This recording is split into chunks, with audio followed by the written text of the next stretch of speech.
There has been various kind of international financial institutions, and some of the important international financial institutions, they are IMF, that is International Monetary Fund, World Bank, and WTO, that is World Trade Organization. So we are going to focus our attention on these international financial institutions. Now, for understanding the concept of IMF, World Bank, WTO and their relevance, why they were created, we have to go back in 1930s, 1940s. Unless and otherwise you understand the background before the creation of International Monetary Fund or World Bank, you won't be able to understand exact functioning of these international financial institutions. So let's go back in 1930s. Imagine you are in 1930s and you are aware during those 1930s, 1940s, in world scenario, there were so many factors. There was a kind of instability. Why? Because this is the same phase when there has been economic depression. 1930s has observed economic depression in number of countries, and because of that economic depression, there was a kind of stagnation, there was kind of inflation, there was kind of loss of jobs in various countries. सारा मामला ठप पड़ा हुआ था. We say na कि stagnation is there, economic stagnation, because of economic depression. And not one country, majority of the countries, they were facing the similar problem. In addition to that, we are aware World War II has happened. So because of World War II, many of the countries, because of such kind of war, many of the countries, their economies, they were shattered. So ultimately, the end result of 1930s economic depression and 1940s World War, especially World War II, the overall end result was economic instability, stagnation in various economies. Now, so as to come out of this stagnation, so as to come out of this economic situation, the representatives of various countries, they have come together and they have thought, kuch na kuch to karna padega. Something has to be done. On its own, one or two countries, they won't be in a position to reverse this situation. So they thought collectively we have to do something. And for that purpose, all these representatives of these economies, they have come together, they have discussed different things, and this meeting was held in one of the place which is known as Bretton Woods, Hampshire, United states of America के Hampshire में Brayton would नाम का एक city है. So this meeting was held in Brayton would, and at the end of this meeting it was decided that there is need to have financial institution at international level, at world level.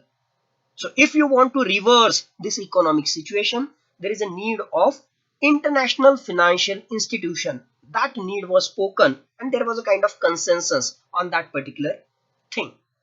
And in that meeting it was decided that there is a need of having three kind of institutions if we want to reverse the economic situation which is faced by various countries. And what kind of institutions? One, we need to have International Monetary Fund at international level. We need to have the World Bank group, and we need to have the organization known as ITO, International Trade Organization. Now, as far as International Monetary Fund and World Bank is concerned, mainly these are banks, international banks, whereas International Trade Organization would be such kind of apex organization at the international level which would facilitate the international trade between different countries. Unless and otherwise there is increase in international trade between the countries, the economic stagnation, the scenario of economic depression in various countries, that won't be reversed. And for that purpose, these people, they have spoken about the need of a kind of organization at the international level which would facilitate the international trade, which would help to reduce the barriers between different countries for having the international trade. So, International Trade Organization for facilitating the international trade, and IMF and World Bank for provision of financial assistance to various economies. And based on this meeting only, which was held at Bretton Woods, International Monetary Fund and World Bank, they were created, they were established. That's why IMF and World Bank, they are known as Bretton Woods twins. क्यों? क्योंकि उनका जन्म कहां पे हुआ? Bretton Woods के meeting में, और दोनों का जो है जन्म वहीं पे हुआ. That's why it is known as Bretton Woods twins. Very important MCQ. Bretton Woods twins are International Monetary Fund and World Bank. But the background was this meeting which was held in Bretton Woods. So the representatives of United States of America, England and 42 other countries, so in total 42 countries, they met at Bretton Woods, New Hampshire, USA in July 1944, and based on that, these institutions, they have come into existence. That's why they are known as Bretton Woods twins. So we are aware, International Monetary Fund as well as World Bank, their headquarters is located in Washington DC, which is there in United States of America. So IMF came up in existence in 1944, whose articles of agreement they were signed by, to start with, 29 countries on December 27, 1945. As far as IMF is concerned, the first country to get the loan from International Monetary Fund was France. France has got the loan from IMF, and then after that, so many other countries, they have got the loan from IMF. India is also not the exception. We are aware, in 1991, when we were going through economic crisis, to bail out of that economic crisis, IMF has provided us the loan, and based on their conditionalities, we have opened up our economy, what we term as LPG, liberalization, privatization and globalization. As on date, there are total 189 countries in IMF. The latest entry in IMF, that means 189th country, is Nauru, African country Nauru. Now what IMF is?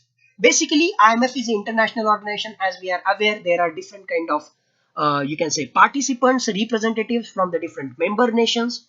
And every member nation is represented by their representative. And that representative of member nation is known as governor. Okay. So in IMF, the representative of India is known as Indian governor, not the governor from our polity point of view. So Indian governor, and there is one alternate governor. So you can say number 2 representative in IMF is alternate governor, and the number 1 representative in IMF from any country is known as governor. So as far as India is concerned, our finance minister presently, Mr. Arun Jaitley, is our governor in IMF. That means our representative in IMF, and our alternate governor in IMF is RBI governor. So whoever is the RBI governor, that RBI governor acts as the alternate governor. So presently we are aware, Mr. Shaktikanta Das is our alternate governor in International Monetary Fund. Now there are different representatives, they sit over there, they discuss the different kind of things, and based on that they decide to which country how much loan should be given so as to bail out that country from economic crisis. And how to decide? There is no kind of democratic means, one country, one vote. No. So their vote would be decided by the kind of contribution that country has made to IMF. After all, IMF is a financial institution, so it must have money so as to give the loan. So based on the contribution given by different countries, more the contribution, more would be the influence. Influence in terms of voting rights. Whenever IMF is taking the decision regarding giving the loans or regarding different kind of things, conditionalities for giving the financial assistance to different countries, there will be voting, and higher the contribution, higher the influence, that means higher the quota. So quota means it is member country's share of capital investment in International Monetary Fund, based on which their voting rights are decided. So logically you can understand, United States of America having the more contribution has got the highest voting rights in International Monetary Fund. India is also amongst top 10 countries as far as the kind of quota or say voting rights in IMF is concerned. So based on your contribution and certain different factors, your influence in decision making, it differs. So mainly IMF works through such kind of structure through governors, alternate governors of different countries, and they take the decisions. Now presently we are aware the chief, IMF chief is Miss Christian Lagarde. Christian Lagarde is presently the IMF chief, and we are also aware one of the lady whose name is Geeta Gopinathan. So Geeta Gopinath, who is of Indian origin, basically she is of Indian origin. She was professor in Harvard University. So Geeta Gopinath has been appointed as the chief economist of IMF. Important from current affairs point of view, you must be aware about this particular thing. So in short, this is about IMF. Another important organization is World Bank Group. Now see, when I have discussed IMF, I have only spoken about one bank, and that is IMF, International Monetary Fund. But when we are speaking about World Bank is not a single entity, but it is a group of institutions. It's a group of 5 different financial institutions. That's why World Bank is not one, but it is World Bank Group. But to start with, initially it was started as one bank only, and that bank, the oldest of this World Bank Group, is IBRD, International Bank for Reconstruction and Development. Imagine, as I have discussed, during 1930s, 1940s, during 1940s, this World Bank and IMF had come into existence. And what was the reason? What was the rationale? As I have mentioned, already there was economic depression, already there was World War II, and because of World War II, so many economies, they were shattered. There were loss of jobs, there was inflation, there was no food security for the people. So as to reverse this condition, there was a need of pumping in money. There was a need of financial assistance, and that financial assistance has to be provided by some international organization, and for that purpose IBRD has come into existence. So International Bank for Reconstruction and Development, it is the oldest of the World Bank institutions. It has started functioning from 1945, and mainly its function is related with reconstruction of war-ravaged regions after World War II. And once this World War II and impact is over, still IBRD is in action, but IBRD now mainly focuses, its main function is related with development, that too development of middle income and credit worthy poorer economies worldwide. So IBRD, to start with, reconstruction of war ravaged countries, and now its focus is on development of middle income and poorer economies of the world. So first, IBRD. Second organization of World Bank Group is IDA. IDA is International Development Agency. International Development Agency is also known as soft window of the World Bank. It was set up in 1960. Why it is known as soft window of the World Bank? Because its main function is related with providing the long-term financial support for the development of economic services in developing countries. Now see, mainly the World Bank Group financial institutions, mainly their focus is related with development activities. Now this IDA, what this IDA is going to do? IDA is going to give, suppose a particular country is not developed. Why it is not developed? Because its economy is not developed. Why its economy is not developed? Because the basic infrastructural services in terms of roads, in terms of ports, in terms of power, in terms of electricity, in terms of dams. So unless and otherwise you have got these basic infrastructural services, that country cannot economically grow. So for provision of these infrastructural services or infrastructural kind of different aspects, you need money, you need a lot of money. So for these poorer economies, IDA, International Development Agency, will give you the loan, and that too, that loan you have to repay. For that repayment, you will get long-term lending. That means you can repay that loan in 30 years, 25 years, 35 years. That means you get adequate time. You get it developed, and then slowly you can pay back whatever loan you have taken. So such kind of facility is provided by International Development Agency, which is helpful for the development of that economy. That's why it is known as soft window of the World Bank, that is International Development Agency. Next is IFC, International Finance Corporation. It was established in year 1956. It is also known as private arm of the World Bank. IDA is a soft window of the World Bank. IFC is private arm of the World Bank. Now just imagine, suppose underdeveloped economies there, developing countries there, and suppose if you are really interested in developing that particular country, what should happen? There should be more and more industries, there should be infrastructural development, and for that purpose we have to give the financial assistance to these countries. Now one of the way can be giving loans to the government, sovereign loans. Okay, so IDA gives, International Development Agency gives these loans to government so that they can develop infrastructural facilities. Just with the help of government that country cannot be developed. There has to be private sector participation. Unless and otherwise private sector develops industries, that country cannot be developed. And for making or for establishing industries by the private sector, private industrialists, they will also need money, they will also need financial assistance. Who will give them the financial assistance? So here IFC, International Finance Corporation, plays an important role. That's why IFC's main role is to lend money to the private sector companies of these member nations. So IFC gives loan to the private companies in that particular country. That's why it is known as private arm of the World Bank. IDA, soft arm or soft window of the World Bank. IFC, private arm of the World Bank.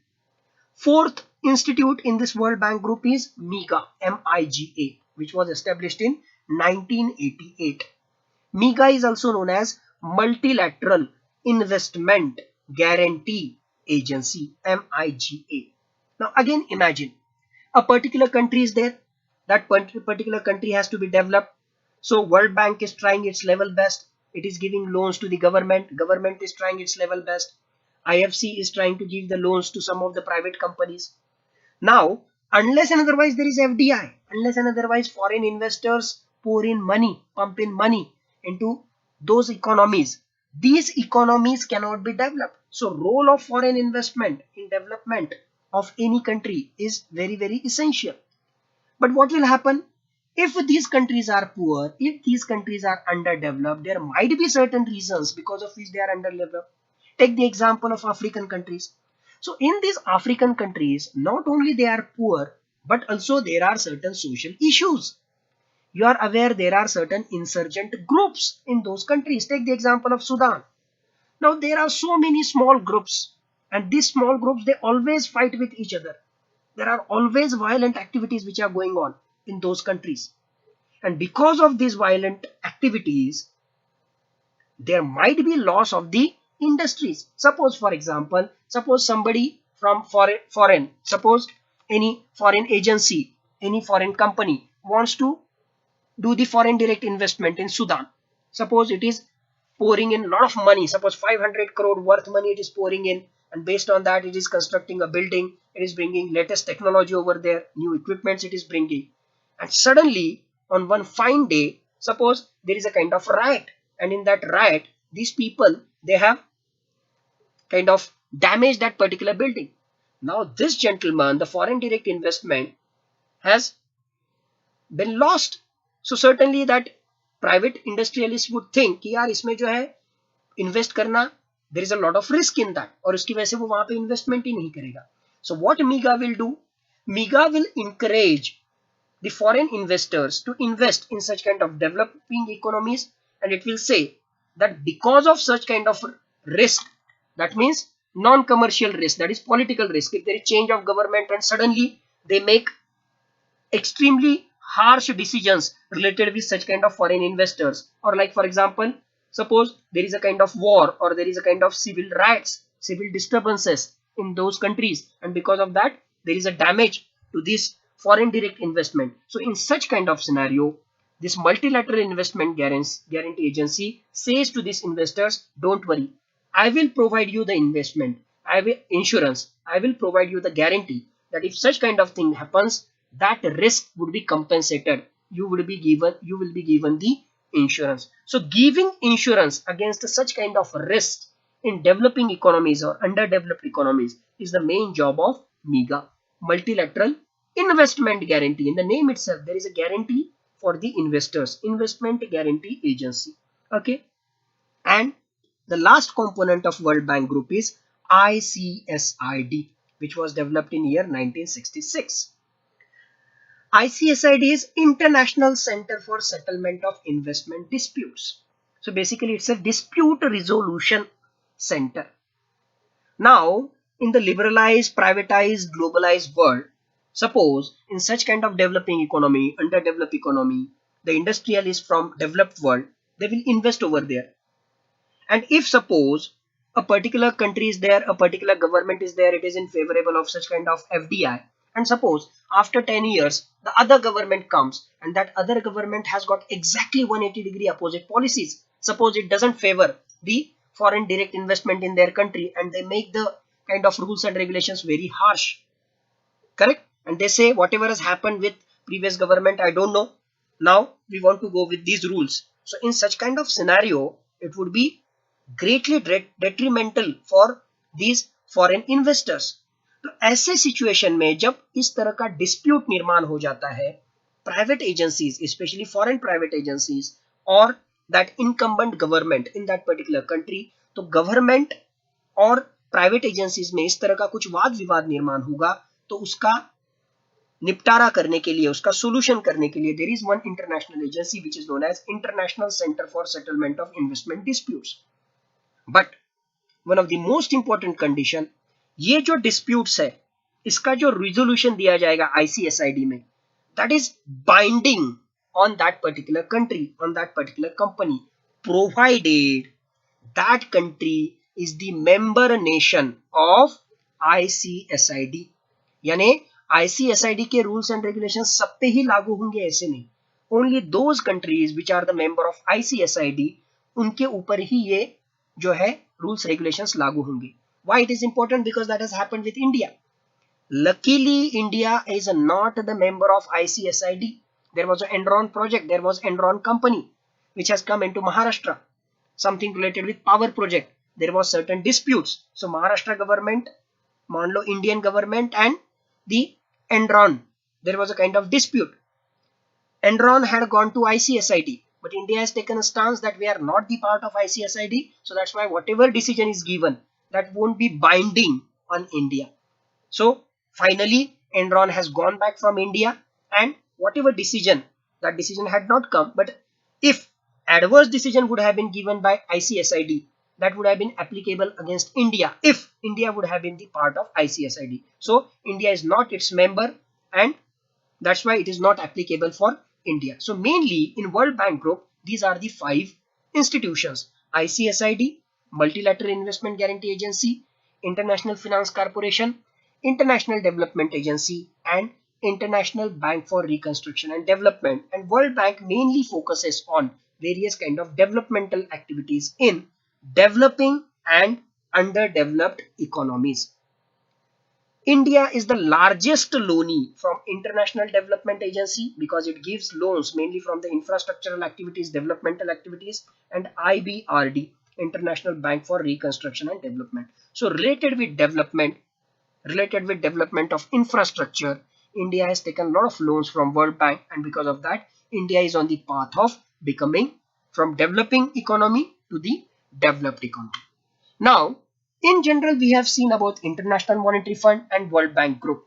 What was the background before creation of IMF and World Bank? What is exactly the functioning of IMF and World Bank?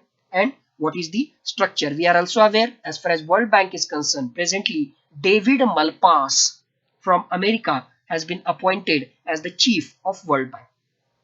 Now the basic question which should come to your mind, it's okay that during 1930s and 40s there was a kind of economic instability in different economies. That's why there was a need of international financial institutions and all that stuff is okay.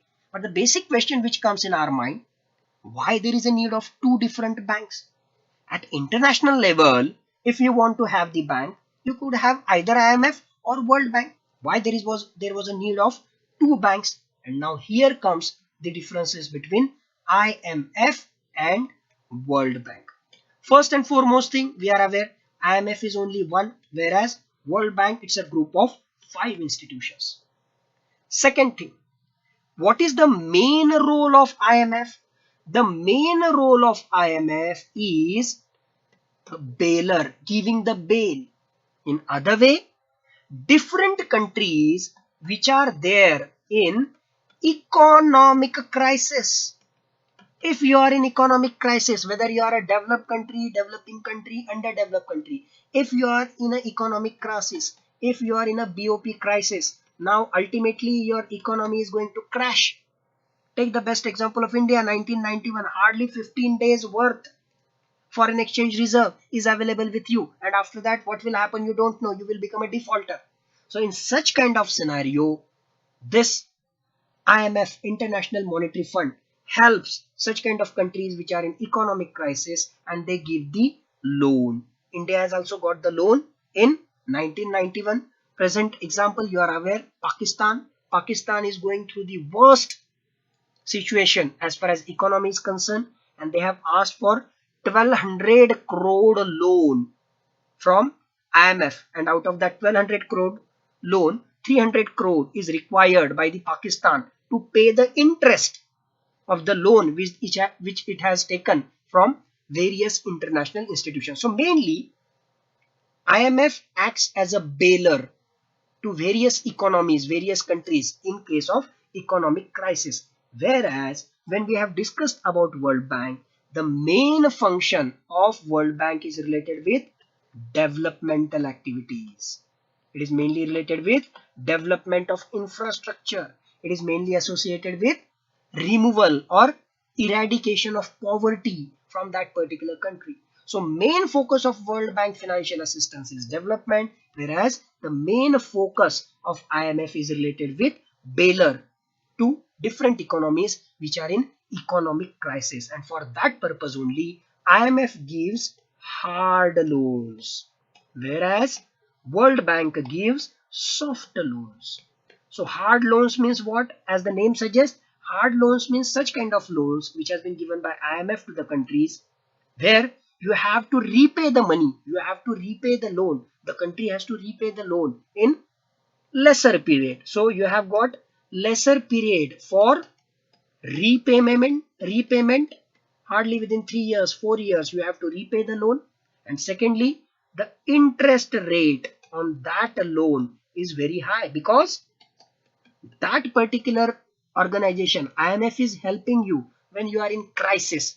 That's why anything which you get from anybody, that is very important. So that's why hard loans, lesser period for repayment, higher interest rate. Whereas soft loans, World Bank gives it for developmental purposes. That's why here your repayment period is longer, 20 years, 25 years, 30 years. So repayment period is longer and interest rate is very less, 1.5%, 2%, 3%. So interest rate less and repayment period longer. Such kind of loans can be called as soft loans which are given by World Bank. Next difference, as far as IMF is concerned, usually till this date it has been found that IMF chief, International Monetary Fund chief, is always from European countries, right? He or she has to be European. So presently we are aware Miss Christine Lagarde is the IMF chief, whereas there is a kind of unwritten rule as far as World Bank is concerned.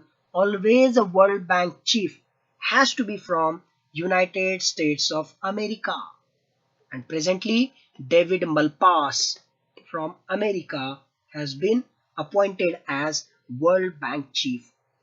So if you consider these differences, you will understand why there was a need of having two different international financial institutions in 1940s. IMF, bailer, World Bank, developmental activities. So this important difference you should be aware about, and other differences you should be clear. And in general, we are aware IMF and World Bank, they were created in a conference in a place known as Bretton Woods. That's why they are known as Bretton Woods twins. So these words and these differences you should be aware about. Another important international financial institution is World Trade Organization. How World Trade Organization was born? What are the different issues related with World Trade Organization? All these things we are going to discuss, but in the next lecture. Till that, focus on your studies, enjoy your studies, and don't forget to emerge victorious through your preparation. Thank you.